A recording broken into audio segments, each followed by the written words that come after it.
Hello everyone, आज हम लोग करने जा रहे हैं exercise 11.28 of alcohol phenols and ethers.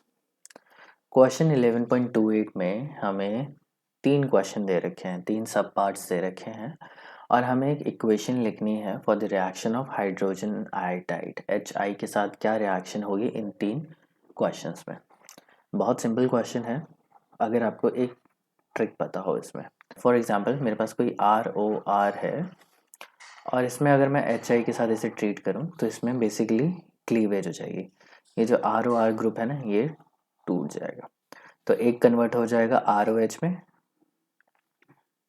ROH में, प्लस एक कन्वर्ट हो जाएगा RI। अब आप देखने के हिसाब से तो आप बोल सकते हो कि ये बहुत सिंपल है, ठीक है।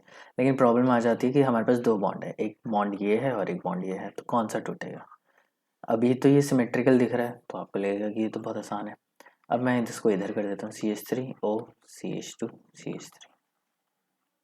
अब अगर मुझे इसमें HI डालना हो तो आई शुड नो कि कहाँ लगना चाहिए। तो इसमें जब ये लगेगा ना तो प्रोडक्ट बनता है CH3I plus CH3 CH2 OH, ठीक है। एक तो ये पॉसिबिलिटी है, इसको मैं A पाथ पे दे देता हूँ और ये ले लेते हैं हम लोग B पाथ पे जब हम लोगों ने अच्छा, तो ये हो जाएगा CH3OH प्लस CH3 CH2I। दो पाथवे हो सकते हैं। अब दोनों पाथवे में से जब भी हम लोग रिएक्शन करते हैं ना तो ऊपर वाली चली जाती है। ये वाला जो है ये करेक्ट ऑप्शन है और ये वाला हो गया इनकरेक्ट ऑप्शन। तो अब कंफ्यूजन होगी कि ऐसा क्या है इसमें कि ये रिएक्शन ऊपर वाली ठीक है और नीचे वाली गलत है, या नीचे वाली बन तो सकती है लेकिन माइनर प्रोडक्ट बनेगा। सो ये ना डिपेंड करता है कि HI किस तरीके का मैकेनिज्म से जाता है। और ये बहुत ही अजीब बात है कि HI जब भी एडिशन होता है तो SN1 से भी जाता है और वो SN2 से भी जाता है, और जब वो दोनों ही मैकेनिज्म से चला जाता है डिपेंडिंग अपॉन सबस्ट्रेट, तो हमें समझ में ही नहीं आता कि हम HI जब भी एडिशन होगा HI का तो हम उसे कहाँ पे अटैच कर दें।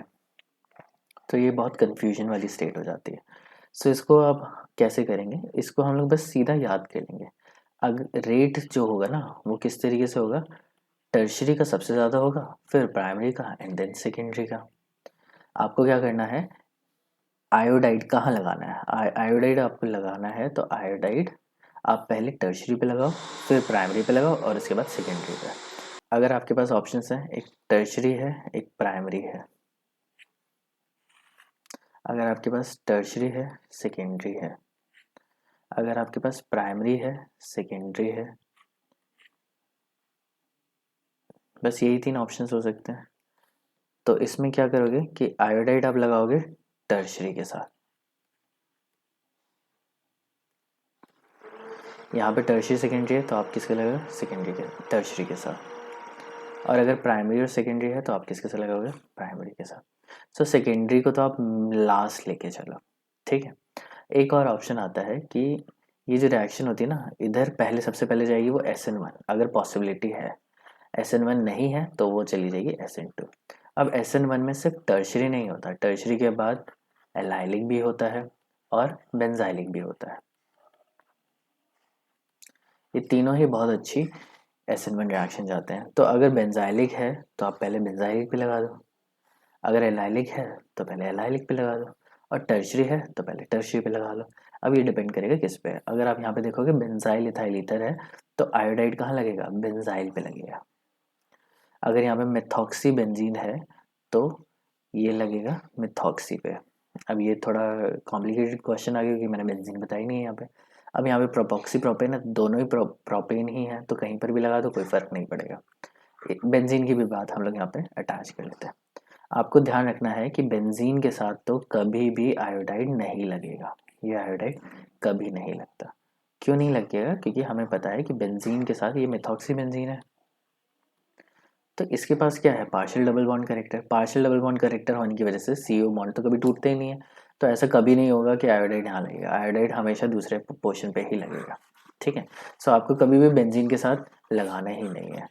इसमें मैं और भी कर देता हूँ, सेकेंडरी के अलावा यहाँ पे बेंजीन कर देता है, ठीक है। अब ये हो गया पूरा कंप्लीट।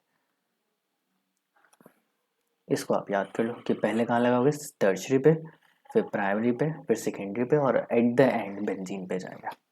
सो अब इस बेसिस पे हम लोग क्वेश्चन करके देखते हैं। सो पहला क्वेश्चन है propoxy propane. So this is our propoxy propane. अब इसमें हम लोगों को HI को इंट्रोड्यूस कर देना है। हम इसे ट्रीट करेंगे HI के साथ, तो बॉन्ड यहाँ से टूटे या यहाँ से टूटे, सिंस ये सिमेट्रिकल है तो आप आंख बंद करके कहीं पर भी लगा सकते हो। CH3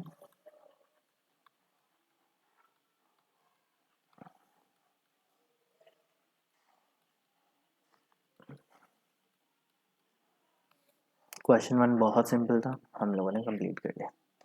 नेक्स्ट चलते हैं हम लोग मेथॉक्सी बेंजीन पे।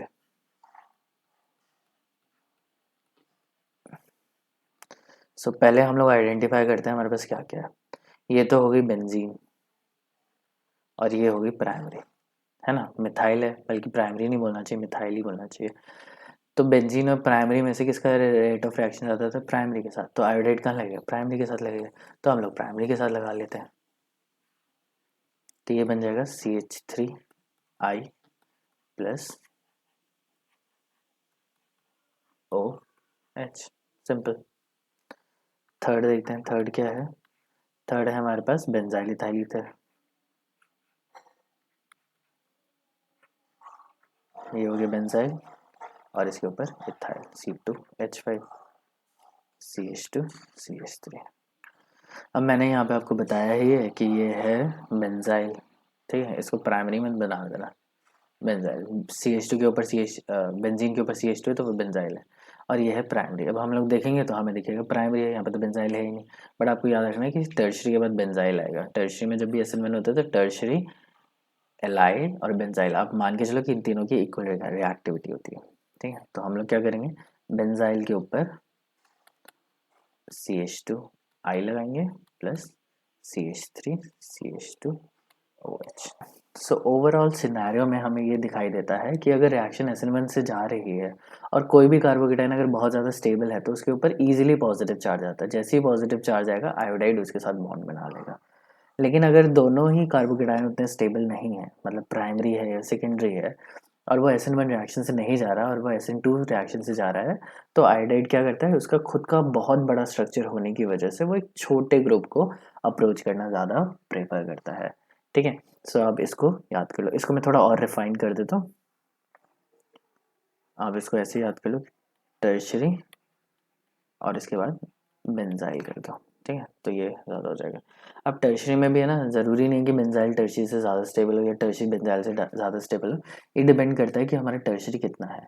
अगर वो टर्शरी ब्यूटाइल है ना तो वो डेफिनेटली बेंजाइल से ज़्यादा स्टेबल होगा। अगर वो टर्शरी ब्यूटाइल नहीं है और वो हाइपर कॉन्जुगेटिंग स्ट्रक्चर नहीं दिखा पा रहा है तो वो बेंजाइल से कम स्टेबल होगा। और ये ना बहुत ज़्यादा डिटेल है, ये आपको हायर लेवल पे काम आएगी। फिलहाल फॉर द टाइमिंग आप ध्यान रखना कि टर्शरी है या बेंजाइल है तो आप उसके साथ आयोडाइड लगाओगे, और आपके लेवल पे इतना डिफिकल्ट क्वेश्चन नहीं आएगा कि आपको टर्शियर और बेंजाइल में से चूज करने के लिए आ जाए।